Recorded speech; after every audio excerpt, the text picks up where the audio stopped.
പ്രിയപ്പെട്ടവരെ, മറ്റൊരു ക്ലാസ്സിലേക്ക് സ്വാഗതം. 1000 ആവർത്തന ചോദ്യങ്ങളുടെ തുടർച്ചയായാണ് ഈ ക്ലാസ് നടക്കുന്നത്. നമുക്ക് ഇന്നത്തെ ആദ്യത്തെ ചോദ്യം നമുക്ക് നോക്കാം. വിശന്നിരിക്കുന്നവർക്ക് ഒരു നേരത്തെ ഭക്ഷണം സൗജന്യമായി നൽകുന്ന വിശപ്പ് രഹിത നഗരം പദ്ധതി ആദ്യമായി നടപ്പിലാക്കിയ കേരളത്തിലെ ആദ്യ നഗരം ഏതാണ്? ചോദ്യം മനസ്സിലായല്ലോ.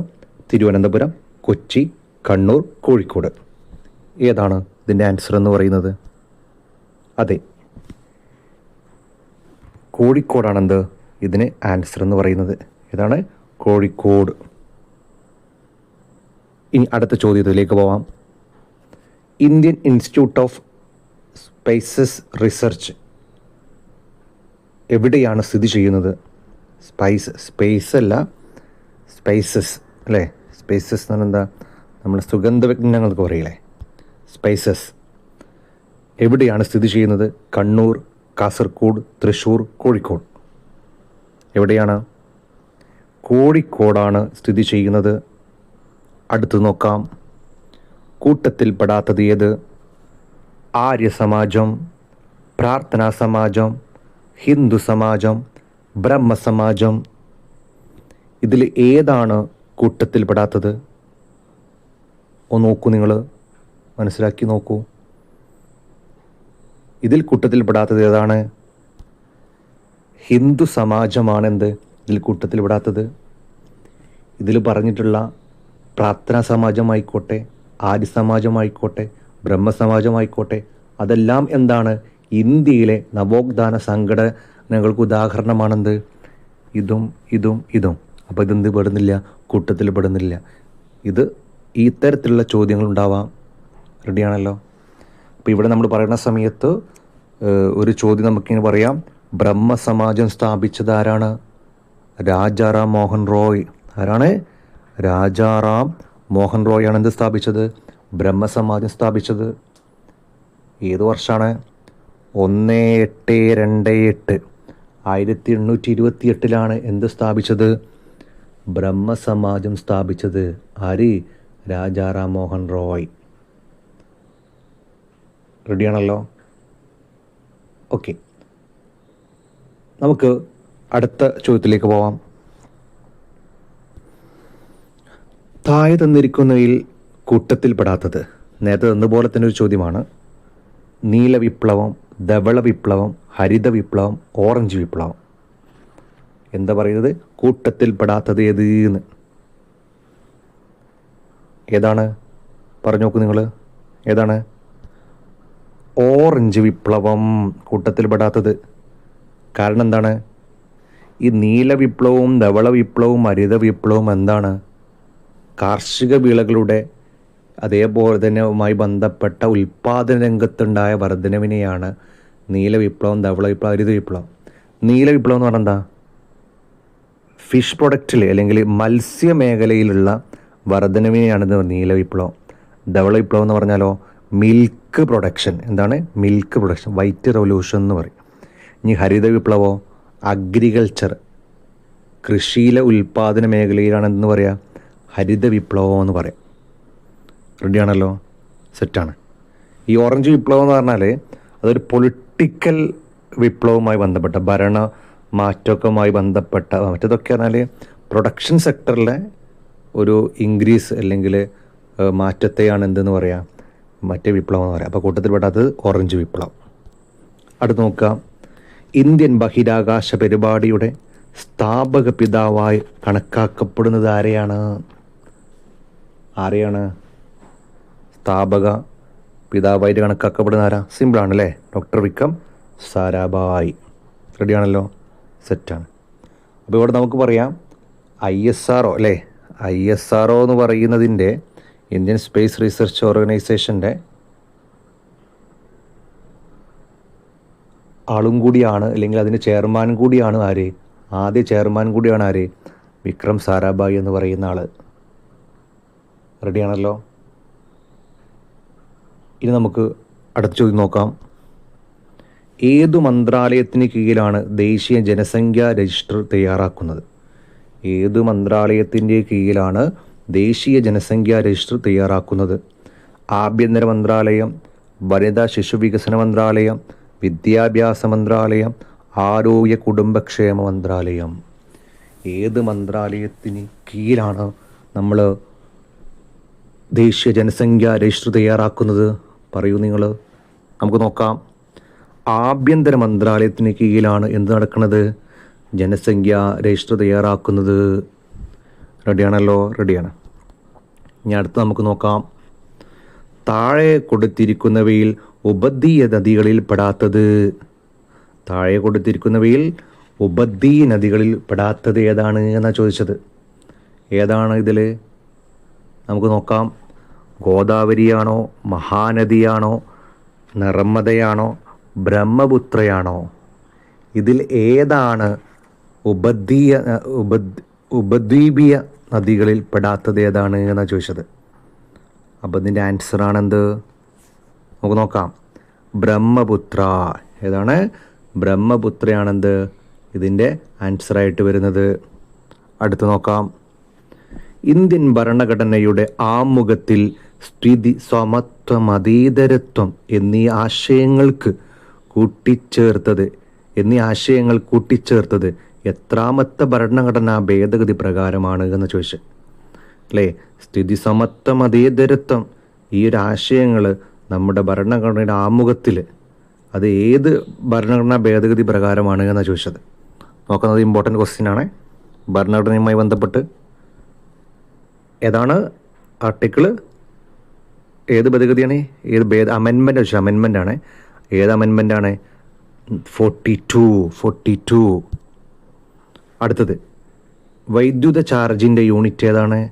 വൈദ്യുത ചാർജിൻ്റെ യൂണിറ്റ് ഫിസിക്സുമായി ബന്ധപ്പെട്ട ചോദ്യമാണ്. ആംബിയർ ആണോ, ഫാരഡേ ആണോ, കുളോം ആണോ, വോൾട്ട് ആണോ? ഏതാണ്? കുളോം എന്ന് പറയുന്നതാണെന്ത് നമ്മുടെ വൈദ്യുത ചാർജിൻ്റെ യൂണിറ്റ് എന്ന് പറയുന്നത്. അടുത്തത് നിശ്ചലമായിരിക്കുന്ന ഒരു വസ്തുവിൻ്റെ സ്ഥാനാന്തര സമയ ഗ്രാഫ് താഴെ കൊടുത്തവയിൽ ഏതാണ്?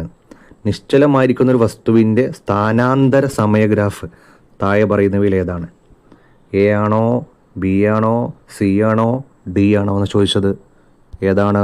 നോക്കാം. നമുക്ക് ഉത്തരം നോക്കാം. ഉത്തരം ഏതാ? ഉത്തരം എ അല്ലേ? ഈ ഗ്രാഫ് എങ്ങനെ വരുന്നത്? സമയം അതേപോലെ സ്ഥാനം അല്ലേ? നേരല്ലേ പോകുന്നത്? നിശ്ചലമായ വസ്തുവാണല്ലേ? നിശ്ചലമായതാണ് അല്ലേ? അപ്പോൾ ഇവിടെ ടൈമുണ്ട്, അതേപോലെ തന്നെ ഇവിടെ സ്ഥാനാന്തരം ഉണ്ട്. ആ സ്ഥാനത്ത് എന്താണ്? നേരെയാണ് പോണത്. അതുകൊണ്ട് ഓപ്ഷൻ എ ആണെന്ത് ആൻസർ എന്ന് പറയുന്നത്. അടുത്ത് നോക്കാം. ആദ്യ ബഹിരാകാശ സഞ്ചാരിയായ യൂറി ഗഗാറിനെ ബഹിരാകാശത്ത് എത്തിച്ച ബഹിരാകാശ പേടകമാണ് ഏത്? ആദ്യ ബഹിരാകാശ സഞ്ചാരിയായ യൂറി ഗഗാറിനെ ബഹിരാകാശത്തെത്തിച്ച ബഹിരാകാശ പേടകമാണ് ഏത്? മെർക്കുറി ആണോ, വോസ്റ്റോക്ക് 1 ആണോ, സോയൂസ് ആണോ, കൊളംബസ് ആണോ? നോക്കാം നമുക്ക്. അടുത്ത ചോദ്യം നോക്കാം.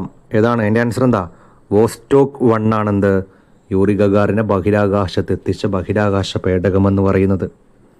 മക്കൾ, ഈ ഒരു ക്വസ്റ്റ്യൻ അല്ലെങ്കിൽ ഒരു ആവർത്തന ക്വസ്റ്റ്യൻ ചിലപ്പോൾ നിങ്ങൾ പല ജോലികളാവാം, ആ സമയത്തൊക്കെ നിങ്ങൾ ചെയ്യേണ്ടത് ഇത് ഓപ്പൺ ചെയ്ത് വെക്കുക. നമ്മൾ കേൾക്കുക, ആദ്യം കേൾക്കുക, എന്നിട്ട് അത് മനസ്സിലാക്കുക. അപ്പോൾ നമ്മുടെ മൈൻഡിൻ്റെ പ്രത്യേകത എന്ന് പറയുന്നത് നമ്മൾ കേട്ട കാര്യങ്ങൾ നമുക്ക് ചില സമയങ്ങൾ ഉപയോഗിക്കാൻ പറ്റും. എന്നിട്ട് നമുക്ക് ഫ്രീ ആണ സമയത്ത് എന്ത് ചെയ്യുക? നോട്ട് ചെയ്ത് വെക്കുക. നമ്മൾ ചില പ്രധാനപ്പെട്ട കാര്യങ്ങൾ എക്സ്പ്ലെയിൻ ചെയ്യുന്നുണ്ട്. നമ്മൾ പറഞ്ഞു പോണതിന് പകരം എക്സ്പ്ലെയിൻ ചെയ്തിട്ടാണ് നമ്മൾ പറഞ്ഞു പോണത്. അപ്പോൾ ഈ ഒരു വീഡിയോയുടെ പ്രാധാന്യം നിങ്ങൾ തിരിച്ചറിയണം. സർവീസിൽ കയറി PSC പഠിക്കുന്ന ആളുകൾ പറയുന്ന ഏറ്റവും പ്രധാനപ്പെട്ട ഒരു കാര്യം അവർ മുൻ വർഷം ചോദിച്ച ചോദ്യങ്ങൾ അവർ മനസ്സിലാക്കിയിരുന്നു എന്നുള്ളതാണ്. ആ പാറ്റേൺ മനസ്സിലാക്കുന്നു. അപ്പോൾ ഇതൊക്കെ നമ്മൾ ചെയ്യും. അതിൻ്റെ കൂടെ തന്നെ നമ്മൾ ഓരോ വിഷയത്തിൻ്റെ ബേസിക് കാര്യങ്ങൾ ക്ലാസ്സുകൾ നമ്മൾ നൽകുന്നുണ്ട്. ഈ ഒരു ക്വസ്റ്റ്യൻസിലുള്ള കാര്യങ്ങൾ നമ്മൾ ക്ലാസ്സിലും പറയും. അപ്പോൾ നമ്മൾ കണക്ട് ചെയ്യാൻ പറ്റും. അങ്ങനെ കണക്ട് ചെയ്തിട്ടാണ് എന്ത് ചെയ്യുക? നമ്മളത് പഠിക്കേണ്ടത്. നമ്മളൊക്കെ ഒരുമിച്ച് പോവാം. നമുക്ക് എക്സാമുകൾ എഴുതാ കിട്ടും തീർച്ചയാണ്. അടുത്ത് നമുക്ക് നോക്കാം. കടലിൽ നീന്തുന്നത് പുഴയിൽ നീന്തുന്നതിനേക്കാൾ എളുപ്പമാണ്, കാരണമെന്ത്? കടലിൽ നീന്തുന്നത് പുഴയിൽ നീന്തുന്നതിനേക്കാൾ എളുപ്പമാണ്. കാരണം കടൽ വെള്ളത്തിൽ തരംഗങ്ങൾ ഉള്ളതുകൊണ്ട്. കടൽ വെള്ളത്തിൻ്റെ സാന്ദ്രത പുഴയിലെ വെള്ളത്തേക്കാൾ കൂടുതലാണ്. പ്ലവക്ഷമ ബലം കടൽ വെള്ളത്തിൽ കുറവായതുകൊണ്ട്, കടലിൽ കൂടുതൽ വെള്ളം ഉള്ളതുകൊണ്ട്. എന്താണ് കാരണം? പറയൂ. ആൻസർ എന്താ? നോക്കൂ നിങ്ങൾ. കടൽ വെള്ളത്തിൻ്റെ സാന്ദ്രത പുഴയിലെ വെള്ളത്തേക്കാൾ കൂടുതലുള്ളത് കൊണ്ടാണ്. അപ്പോൾ കടൽ വെള്ളത്തിൻ്റെ സാന്ദ്രത പുഴയിലെ വെള്ളത്തേക്കാൾ കൂടുതലുള്ളത് കൊണ്ടാണ് എന്ത് ചെയ്യുന്നത്? പുഴയിൽ നീന്തുന്നതിനേക്കാൾ എളുപ്പമാണ് കടലിൽ നീന്താനുള്ള കാരണം. റെഡിയാണല്ലോ? അടുത്ത് നോക്കാം. തന്നിരിക്കുന്നവയിൽ വാക്സിനേഷനിലൂടെ പ്രതിരോധ ശക്തി ആർജിക്കാൻ സാധിക്കാത്ത രോഗമേതെന്ന്. തന്നിരിക്കുന്നവയിൽ വാക്സിനേഷനിലൂടെ പ്രതിരോധ ശക്തി ആർജിക്കാൻ സാധിക്കാത്ത രോഗമേതെന്ന് നോക്കാം നമുക്ക്. സിക്കിൾ സെൽ അനീമ, ക്ഷയം, വില്ലൻ ചുമ, ഡിഫ്തീരിയ. ഏതാണ്? സിക്കിൾ സെൽ അനീമ എന്ത് ചെയ്യാൻ പറ്റില്ല? വാക്സിനേഷനോട് പ്രതിരോധ ശക്തി ആർജിക്കാൻ സാധിക്കാത്ത രോഗമാണ്. അടുത്ത വെച്ച് നോക്കാം. പ്രകാശ സംശ്ലേഷണ സമയത്ത് പുറന്തള്ളുന്ന ഓക്സിജൻ്റെ ഉറവിടം ഏതാണ് എന്ന്. ഓക്സിജൻ്റെ ഉറവിടം ഏതാണ്? അന്നജത്തിൻ്റെ വിഘടനം, കാർബൺ ഡൈ ഓക്സൈഡിൻ്റെ വിഘടനം, ജലത്തിൻ്റെ വിഘടനം, ATPയുടെ വിഘടനം. ഇപ്പം എന്താണ് ഇതിൻ്റെ നോക്കാം നമുക്ക്. എന്താണ് ഇതിൻ്റെ ഉത്തരം? എന്താണ്?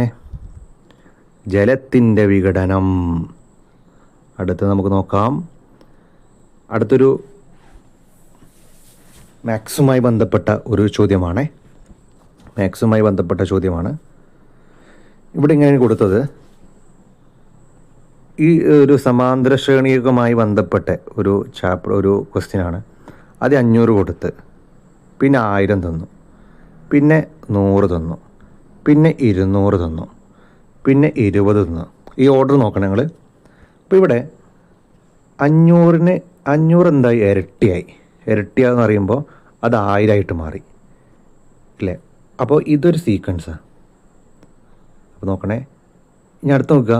100 എന്തായി? 200 അത് വേറൊരു സീക്വൻസ്. ഇനി 20 എന്താവും? 40 നോക്കാം നമുക്ക്. 40 ഉത്തരം കിട്ടി. സിമ്പിൾ.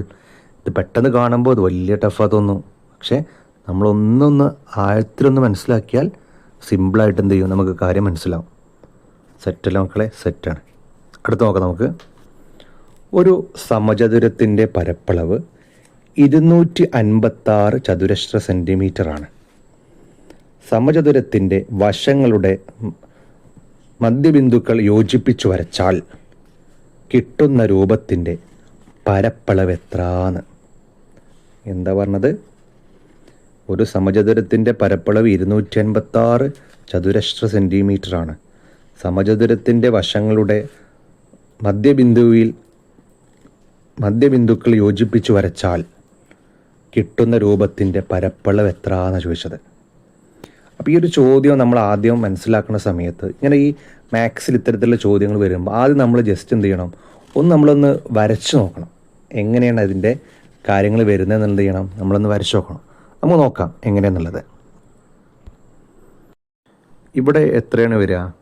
ഇവിടെ നമ്മൾ ചെറിയൊരു ഇക്വേഷൻ വെച്ച് നോക്കുമ്പോൾ ഇങ്ങനെ നോക്കാം നമുക്ക്. d²/2 എന്ന d² എന്ന് പറഞ്ഞാൽ 256 ബൈ 2 എന്ന് പറഞ്ഞാൽ എത്ര?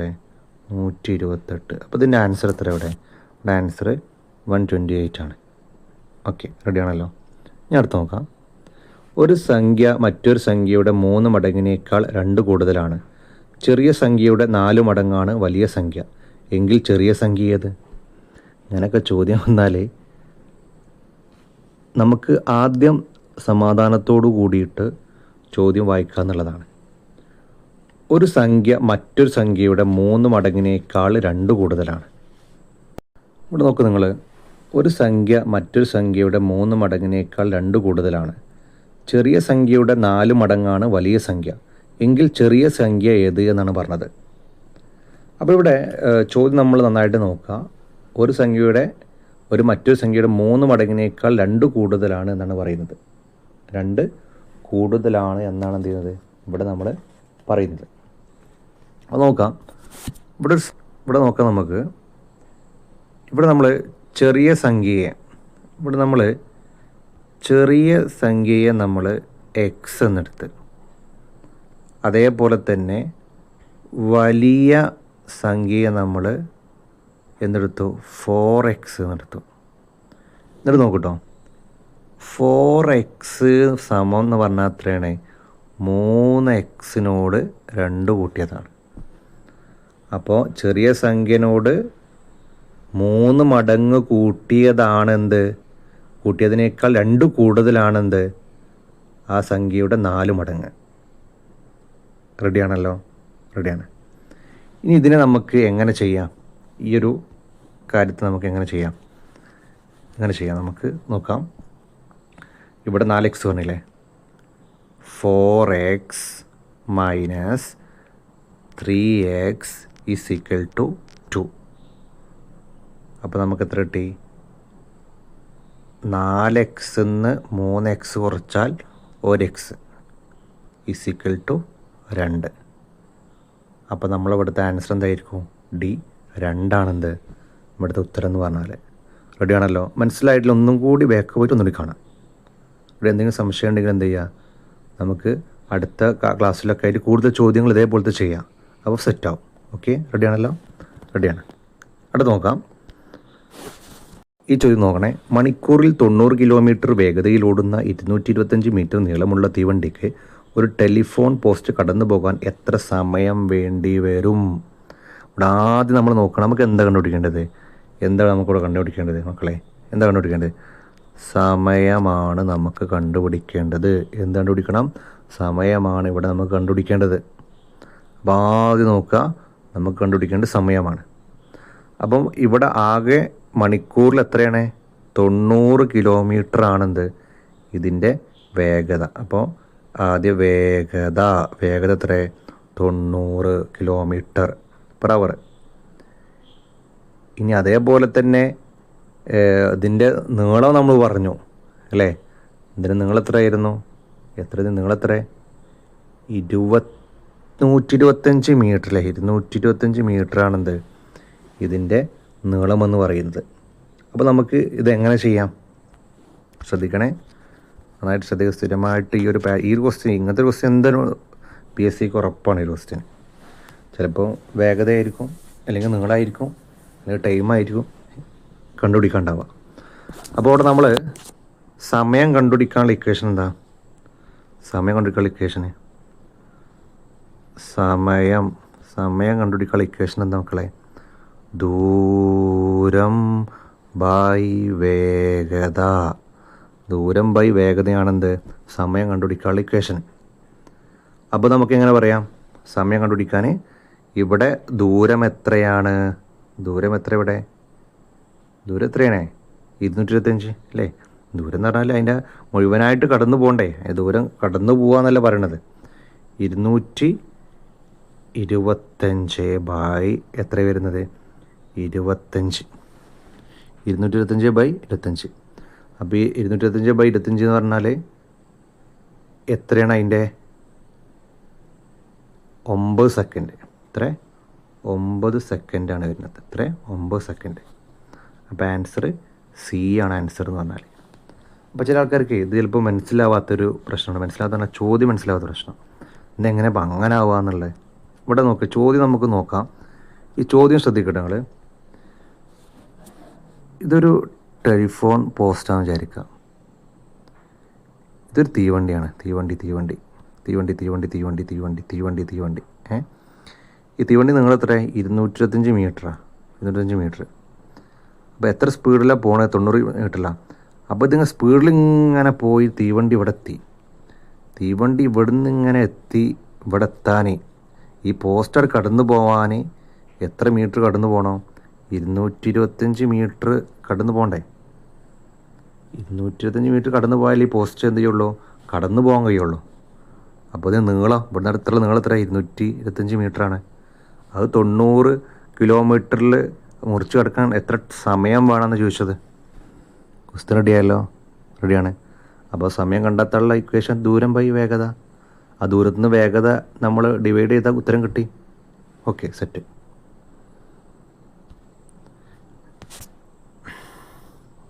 ഞാൻ അടുത്ത് നോക്കുക. ഇത് ഇംഗ്ലീഷുമായി ബന്ധപ്പെട്ട ചോദ്യമാണ്. Which of the following is the not is sub skill of reading ഉദ്ദേശിക്കുന്നത് കേട്ടോ. അതിവിടെ സ്പെല്ലിംഗ് മിസ്റ്റേക്കാണ്. റീഡിങ്ങിൻ്റെ സബ് സ്കില്ലിൽ വരാത്തത് ഏതാണെന്ന് ചോദിച്ചത്. റീഡിങ്ങിൻ്റെ സബ് സ്കില്ലിൽ വരാത്തത് ഏതാണെന്ന് അവിടെ ചോദിച്ചത്. ഏതാ മക്കളെ വരാത്തത്? ട്രാൻസ്ക്രിപ്ഷന്. കോംപ്രൻഷനും ഫ്ലുവൻസിയും ഡീകോഡിങ്ങും ഒക്കെ ഉണ്ട്. ട്രാൻസ്ക്രിപ്ഷൻ എന്ത് ചെയ്യുന്നില്ല, അതിൽ വരുന്നില്ല. Notice sub skill. ഓക്കെ, ഞാൻ അടുത്ത് നോക്കാം. He will have reached Dubai by next Wednesday.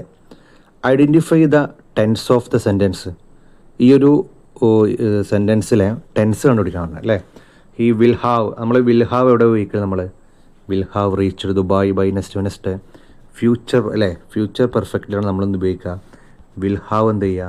നമ്മൾ ഉപയോഗിക്കുക. Okay, reader set. അപ്പോൾ നമ്മൾ ഈ ഒരു ക്ലാസ് ഇതുവരെ നമ്മൾ ഇന്ന് എടുക്കുന്നത്, അപ്പോൾ ഒരുപാട് കാര്യങ്ങൾ നമ്മൾ പറഞ്ഞു അല്ലേ. ടൈമിൻ്റെ കാര്യങ്ങൾ പറഞ്ഞു, അതേപോലെ തന്നെ ഒരുപാട് കാര്യങ്ങൾ നമ്മളിവിടെ പറഞ്ഞു. അപ്പോൾ നിങ്ങൾക്കിത് ഉപകാരമായിട്ടുണ്ട്